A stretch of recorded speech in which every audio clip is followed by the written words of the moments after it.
खिलाती, खूब खिलाती। क्यों? तुमको पता नहीं इसके पीछे रहस्य है कि तुम मूर्ख हो जाओ तो जैसा करेगी सब ठीक है। खूब खाते रहो, मूर्खानंद बनोगे। तुम सोचते हो बहुत प्रेम कर रही, अरे मूर्ख बना देगी। मत खाना ज्यादा, बिल्कुल नहीं, बस कम खाना। और जो स्त्रियां चाहती मेरा पति बहुत बुद्धिमान हो, हाई टेक मेमोरी हो उसकी, तो अपने पति को कम खिलाना, बस कम खिलाना। कम खिलाने का मतलब ऐसा नहीं भूखों मार डालो, हफ्ते में एक दिन खिलाओगी मर जाएगा बेचारा। यानी रोज कम खिलाओ, एक रोटी बस, शाम को फिर एक रोटी, बीच में दोपहर में थोड़ा सा गाजर है, अमरूद है, मूली है, सलाद है, नमक मिर्ची डालकर लीजिए, हरी मिर्च डालकर। दोपहर का यही नाश्ता। सुबह तो डायरेक्ट भोजन लीजिए, और बासी भोजन खाइए तो बहुत फायदा करेगा। बासी भोजन खाने से शुगर नहीं होती है, ये अभी रिसर्च हुआ है। शुगर भी नहीं होगी और महिलाओं को दुख भी नहीं होगा। ये शाम को बना देंगी और सुबह ठंडी में स्नान की जरूरत नहीं, बासी खाओ, बहुत फायदा होगा। कुछ तो इनका भी काम करके जाऊंगा। कल से तुम बासी खाओगे ये मेरा नाम लेंगी। जय हो असंग देव की। निपट गए ये लोग। रोज सुबह 7 बजे चूल्हा जलाना पड़ता था, झंझट खत्म हुआ। और जितनी मोटी रोटी खाओगे बीमारी कम होगी। मोटी, थोड़ा सा मोटी रोटी हो। मोटी ऐसी भी नहीं कि स्कूटर पहिया जैसी मोटी, थोड़ा मीडियम आकार की रोटी। और वो हाथ से ऐसे ऐसे करके बनाती ना महिलाएं, उसको क्या बोलते रोटी को? हैं? तुम आओ ना इधर बताओ।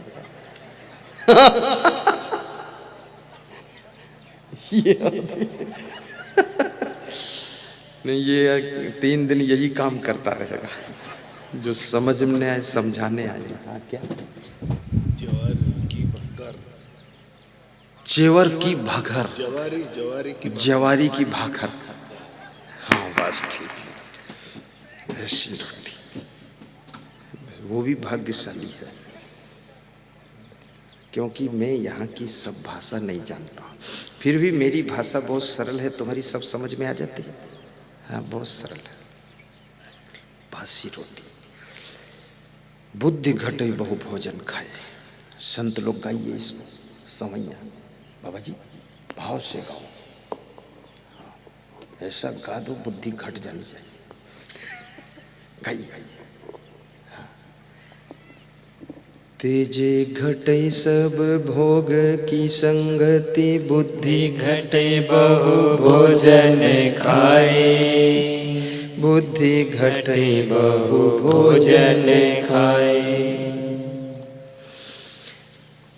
ज्ञान घटे नर मूढ़ की संगति, ध्यान घटे चित्त को भरे माए, ध्यान घटे चित्त को भरे माए। ज्ञान घटे नर मूढ़ की संगति, ध्यान घटे चित्त को भरे माए, बुद्धि घटे बहु भोजन खाए। विद्यार्थी को बहुत कम भोजन खाना चाहिए, बुद्धि घट जाती है अधिक खाने से। और ये भी याद रखना, लंबी सांस लेने से बुद्धि बढ़ती है। इसका तुम प्रयोग करना, सुबह सुबह खाली पेट ऐसे,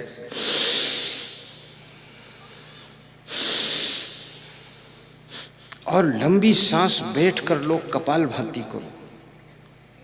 ये बाबा रामदेव सिखाते ना कपाल भाती, पेट को अंदर खींचना, बाहर फेंकना, अंदर खींचो बाहर।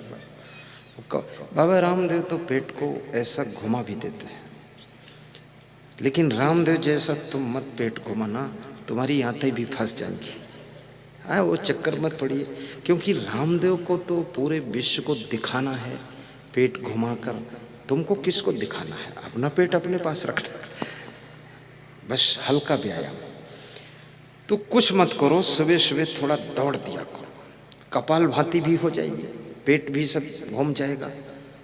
और दौड़ना संपूर्ण व्यायाम है सुबह सुबह। और महिलाएं अपनी छत के ऊपर तेज चाल में चला करें। छत नहीं है अगर घर में, तो आंगन में लंबी जगह हो, वहां पर इधर से उधर राउंड सवेरे 1 घंटा। देखिए सुंदरता बढ़ेगी, आपकी बुद्धि बढ़ेगी, आपके शरीर में बीमारियां घटेंगी, स्वास्थ्य बढ़ेगा, आपके शरीर में दर्द नहीं रहेगा, नींद अच्छी आएगी। और यदि चाहते हो कि बीमारी आए ही ना, तो इसके लिए नंगे पांव भी चला करो, नंगे पांव। तो आपको सर्दी जुकाम बुखार लकवा पकवा कुछ नहीं, शुगर उगर सब खत्म, नंगे पांव। और फिर भी शुगर हो गई हो तो श्री चेवन आयुर्वेद कंपनी की दवा शुगर फिट मिल रही है, उससे शुगर खत्म हो जाएगी 3 महीने में। एक आदमी को 400 डिग्री पे शुगर थी, 3 महीने खाया तो नॉर्मल हो गई। लेकिन यदि बिना दवा ठीक हो जाओ तो ज्यादा अच्छा है। जोर से हंसा करो, इससे बुद्धि का स्मरण बढ़ेगा और साथ साथ में आपके शरीर में रोग नहीं आएंगे। हंसने से एंडोर्फिन्स केमिकल बनता है, जिस केमिकल के द्वारा शरीर में रोगों से लड़ने की शक्ति पैदा होती है। आपका शरीर बीमार नहीं होगा, बस हंसना है रोज। इसमें कितने लोग बैठे जो 20-20 साल तक हंसे ही नहीं, न जाने कहां फंसे हैं। हंसे क्यों नहीं? आखिर कहीं फंसे हैं, कोई बुराई में फंसे हैं, कोई लफड़े में फंसे हैं, वही नहीं हंसेंगे। हाँ, हमारे साथ में एक भगत का बच्चा आया कि 10-20 दिन रहूंगा। तो 2 दिन बाद उसको मैंने देखा कि वो हंसता कम है। तो मैंने कहा क्यों नहीं हंसते? तो दूसरा एक बच्चा था, बोला ये पुड़िया खाता इसलिए नहीं हंसता। हाँ, पुड़िया में फंसे तो कैसे हंसे? अब उसके अंदर डर है, भय है, पकड़ा जाऊंगा तो गुरुजी क्या बोलेंगे, रखेंगे भी नहीं। जब जब तुम गलत करोगे, गलत सोचोगे, भावना गलत होगी, कर्म गलत होंगे, आदतें गलत होंगी, आपकी हंसी की मृत्यु हो जाएगी। और बिल्कुल निर्मल मन होगा, लफड़ा कुछ भी नहीं करोगे तो खुली हंसी आपको सड़क पर भी आ जाएगी। मैं हांगकांग गया तो वहां जोर से हंसा, तो वहां के लोग बोले इतना जोर तो यहाँ कोई हंसता नहीं। तो हमने कहा यहाँ सारा आदमी फंसता है, इसलिए क्यों हंसता? हाँ, हंसना जरूरी। और ये हंसी ऐसे नहीं आएगी कि मैं लाख बार कहूं तुम हंसो हंसो हंसो, कभी नहीं हंस पाओगे। जब तुम्हारा मन भावना ठीक होगी, बस हंसी आ जाएगी। बचपन में तुम्हारे पास में क्या था? कुछ नहीं था। 5 साल के थे, खूब हंसते थे, ही करते थे, जहां देखो वहां आप खीसे काटते रहते थे। अब हुआ क्या? अब दुकान भी है, मकान भी है, गाड़ी भी है, लाड़ी भी है, सब कुछ है, इतना पेंट शर्ट एक्टिंग सिटिंग सब कुछ है, लेकिन हंसी क्यों गायब हुई? क्यों गायब हुई? और जो आदमी हंस नहीं सकता, जो आदमी खुश नहीं रह सकता, जो आदमी प्रसन्न नहीं रह सकता, उससे ज्यादा गरीब और कौन हो सकता है? बहुत गरीब आदमी। ये तो संसार निश्चित है एक दिन छूटेगा, घर भी छूटेगा, शरीर भी छूटेगा, परिवार छूटेगा, भाई बहन सब छूटेंगे, सबकी मृत्यु होगी, अपनी भी मृत्यु होगी। कबीर साहब कहते हैं ये न जाने हमहू मर जेबे। कबीर साहब कहते दूसरे मर गए उनके लिए रोते हो, तुमको ये नहीं जानते हो कि हम भी मर जाएंगे। अपनी मौत का ख्याल करो। तुम कहाँ चिल्लाते हो करते उधर मजा करते कबीर साहब। ये न जाने हमहू मर जेबे, टका 10 बढ़े और ले खेबे। कबीर साहब कहते क्या लालच में पड़े हो? कहते 10 टके और बढ़ जाए तो कुछ और समोसा खा लो। अरे बहुत खा लिया समोसा। कोई खाने की चीज भी तुमको लालच न दे सके, आकर्षित न कर सके, तब समझ लो तुमको जिंदगी जीने की कला आ गई। और किसी की दौलत भी तुम्हारे अंदर लोभ न पैदा कर सके, और किसी की औरत और किसी की पुरुष को देख करके मन तुम्हारा फिसले ना, तो तुम्हारी हंसी अखंड हो जाएगी, खुश रहोगे। गलतियां करने वाले हंस नहीं सकते कभी भी।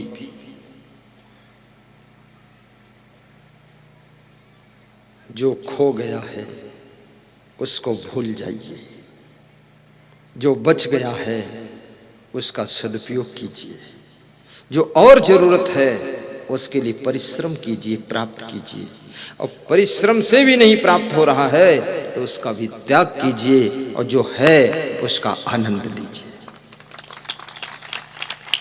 और हंसी खुशी तभी रहेगी जब तुम संतुष्ट होगे।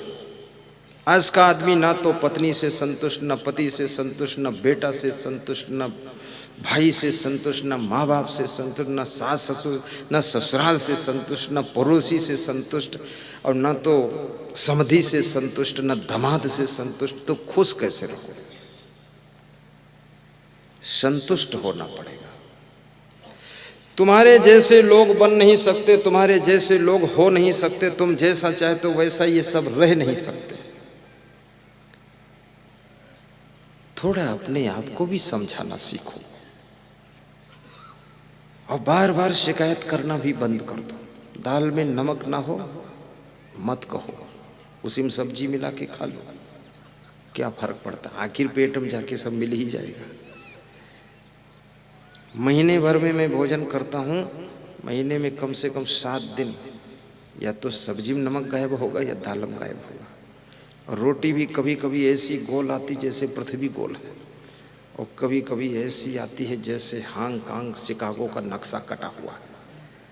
अरे छोड़ो बकवास, एक रोटी खाना है इसमें, बस उसी में ले लो, खा लो, सेटिंग हो गई सब। और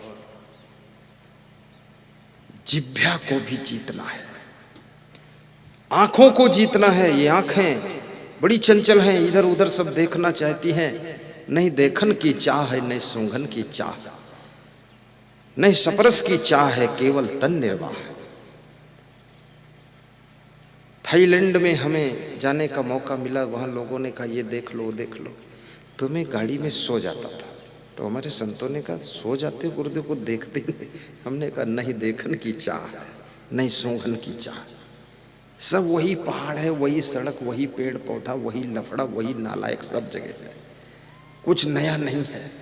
खाली नाम बड़े, दर्शन थोड़े, ऊंची दुकान, फीके पकवान, सब वहाँ वही मकान, कुछ नहीं है। सब मैं देख लिया, 7-8 देशों में गया हूँ।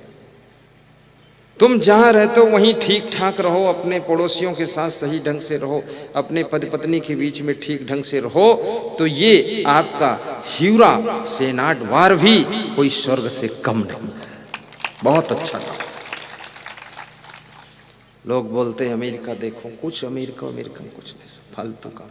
वहाँ भी चोर चंडाल बेईमान सब है, चालाक सब उसी तरह का लोग है, सब कोर्ट कचहरी पुलिस लफड़ा सब है। सही चलना संभल संभल के माया नगर यही है। स्वभाव को सुंदर बनाओ। गालियां बकोगे, जिसको गाली दोगे फिर बात को आपको टेंशन होगी, जिसको सताओगे बात को आपको चिंता होगी, पश्चाताप होगा। इसलिए अपनी पत्नी को भी कभी गाली नहीं देना चाहिए, कोई फायदा नहीं जबान बिगाड़ने से, क्योंकि वो सुधरेगी तो है नहीं। सुधरेगी इसलिए नहीं क्योंकि वो सुधर नहीं सकती है, और सुधर इसलिए नहीं सकती है क्योंकि अब सुधरने की गुंजाइश नहीं है।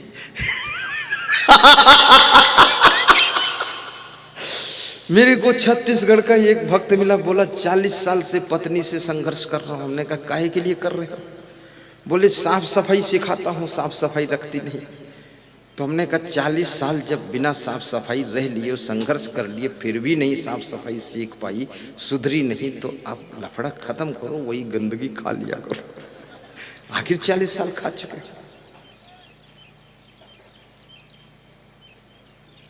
और अपने आप को जिसमें बदलने की शक्ति, वो महान आत्मा होता है। आप रीडिंग कीजिए अपनी जिंदगी को, लाइफ को, कि मेरी वाइफ मेरे से दुखी क्यों रहती है। मैं दारू पीता हूँ, क्या इसलिए दुखी है? मैं पान तंबाकू खाता हूँ, क्या इसलिए दुखी है? तो क्या मैं इसको छोड़ नहीं सकता हूँ? 10 साल पहले नहीं खाता पीता था तब भी जिंदगी जीता था, अब छोड़ दूंगा, नहीं खाऊंगा पीऊंगा तब भी जीऊंगा। जो लोग नहीं खाते पीते तब भी जिंदगी जीते। अगर इसकी वजह से वाइफ हमारी नाराज होती, दुखी होती, तो इसको हम त्याग करते हैं। आप त्याग करो। स्त्री को भी सोचना चाहिए कि मेरे पति जी मुझसे क्यों असंतुष्ट होते हैं। अब तुमने माथे का पसीना पोंछा और उसी हाथों से आटा मार दिया और पति देख रहा है, वो असंतुष्ट होता है, कहता हाथ धो, तो तुम कहते हो पानी उधर भी पानी इधर भी, फर्क क्या पड़ता है। हाँ, पसीना भी तो पानी है, लेकिन ये पसीना गंदा है, वो पानी लो नल का, सफाई कर लो, क्या फर्क पड़ता है। किसी के अंडर में रहना सीखो, सिलेंडर में रहना सीखो,